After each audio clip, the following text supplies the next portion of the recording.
जायकवाडी धरणाची 15 जुलैची ताजी बातमी समोर आलेली आहे। या ताज्या बातमीनुसार जायकवाडी धरण हे किती टक्के भरलेलं आहे, याचबरोबर जायकवाडी धरणाची पाणी पातळी फुटामध्ये किती वाढ झालेली आहे आणि जायकवाडीच्या धरणामध्ये इतर धरणातून येणारी पाण्याची आवक किती चालू आहे, ह्या विषयीच आपण सविस्तर माहिती या पुढील व्हिडिओच्या माध्यमातून सविस्तर जाणून घेऊ।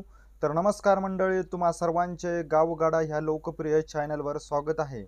15 जुलै 2025च्या ताज्या बातमीनुसार जायकवाडी धरण हे 76.40% इतकं भरलं असल्याची अधिकृत आकडेवारी आता समोर आल्याची पाहण्यास मिळत आहे।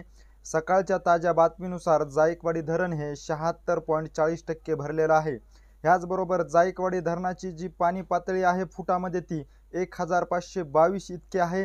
त्यापैकी 1517 इतकी फुटामध्ये पाणी पातळीमध्ये वाढ झाली असल्याचं देखील सांगितलं जात आहे। तर जायकवाडीच्या धरणामध्ये नगर नाशिक ह्या ठिकाणाहून येणारी पाण्याची जी आवक होती ती अत्यंत कमी झाली असून आज जायकवाडीची या धरणामध्ये येणारी जी पाण्याची आवक आहे ती 6595 क्युसेस इतकी असल्याची देखील आज आकडेवारी समोर आल्याचं आपल्याला पाहण्यास मिळत आहे। दिवसेंदिवस जायकवाडी धरणामध्ये जी येणारी पाण्याची आवक आहे ती कमी होत असताना पाहण्यास मिळत आहे। कारण 1 जुलै रोजी जायकवाडी धरण हे 44% होतं, तर आज 14 जुलैपर्यंत जायकवाडी धरण हे 75% पोहोचलेलं होतं आणि आज एका दिवसामध्ये फक्त जवळपास 1.40% जायकवाडी धरणाची टक्केवारीमध्ये वाढ झाल्याचं देखील पाहण्यास मिळत आहे। कारण जायकवाडीच्या धरणामध्ये येणारी पाण्याची आवक बंद झाल्यामुळे धरणाची टक्केवारी देखील वाढताना आता विलंब होत असल्याचं देखील पाहण्यास मिळत आहे।